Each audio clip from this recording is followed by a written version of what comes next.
Hi hello నమస్తే welcome to our channel. ఈరోజైతే పచ్చి శనగ కూరనైతే చేసుకుందామండి. పచ్చి శనగ కూరను చేసుకుంటే చాలా బెనిఫిట్స్ ఉంటాయి, టేస్ట్ కూడా చాలా బాగుంటుంది. ఒకసారి ట్రై చేసి చూడండి.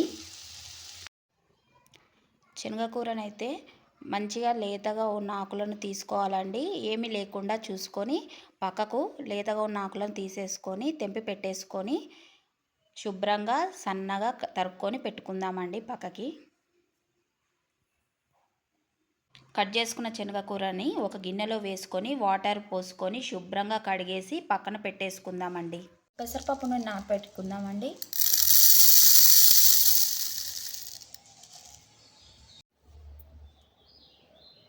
దీనిని శుభ్రంగా కడుక్కొని పక్కన పెట్టుకుందాము. వాటర్ వేసుకొని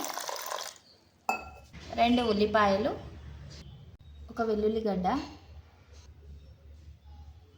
ఉల్లిపాయలని వెల్లుల్లిగడ్డని సన్నగా తరిగి పెట్టేసుకుందాం పక్కకి. ఒక 10 పచ్చిమిర్చిని తీసుకొని శుభ్రంగా కడుక్కొని సన్నగా పేస్ట్ చేసి పెట్టుకుందాం. స్టవ్ ఆన్ చేసుకొని ప్యాన్ పెట్టేసుకొని ఆయిల్ వేసుకుంటున్నాను. ఆయిల్ హీట్ అయిందండి. ఇప్పుడు జీలకర్ర వేసుకుంటున్నాను. జీలకర్ర వేగింది.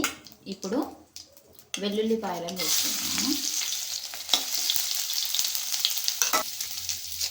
కరివేపాకు, ఉల్లిపాయలు,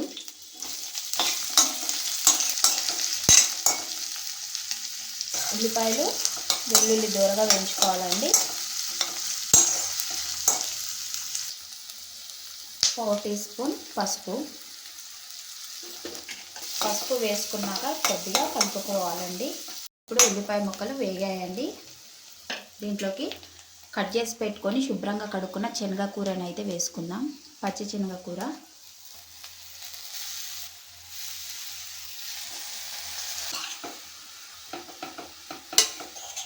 ఇప్పుడు ఈవెన్గా కలుపుకోవాలండి. శనగాకు వేసాక ఈవెన్గా కలుపుకోవాలి. నూనెలో ఫ్రై చేయాలి. ఒక 5 మినిట్స్ పాటు వేగనివ్వాలండి ఆకునైతే. శనగ కూర అయితే 5 మినిట్స్ పాటు వేగిందండి. సన్న మంట మీద దూరగా వేగింది. ఆకైతే ఇలా వేగాలండి. కొద్దిగా వేగాక దీంట్లోకి మనము శుభ్రంగా కడుక్కొని నానబెట్టుకున్న పెసరపప్పునైతే వేసుకుందాము.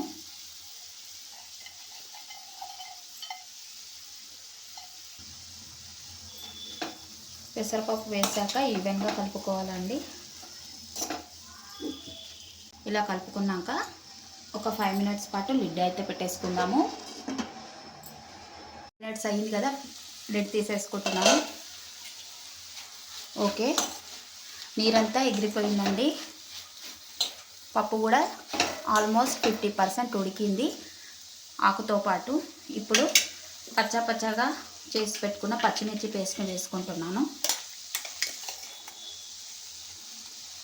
రుచికి సరిపడా సాల్ట్,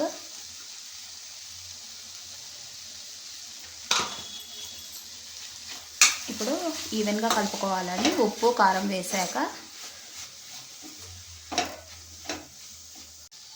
ఓకే అండి, శనగకూర అయితే ఈవెన్గా వేగింది.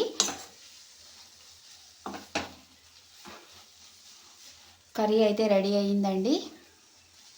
ఇప్పుడు దీంట్లోకి కొత్తిమీర వేసుకుందాం. ఓకే, ఎంతో ఎమ్మిగా ఉండే శనగ కూర రెడీ.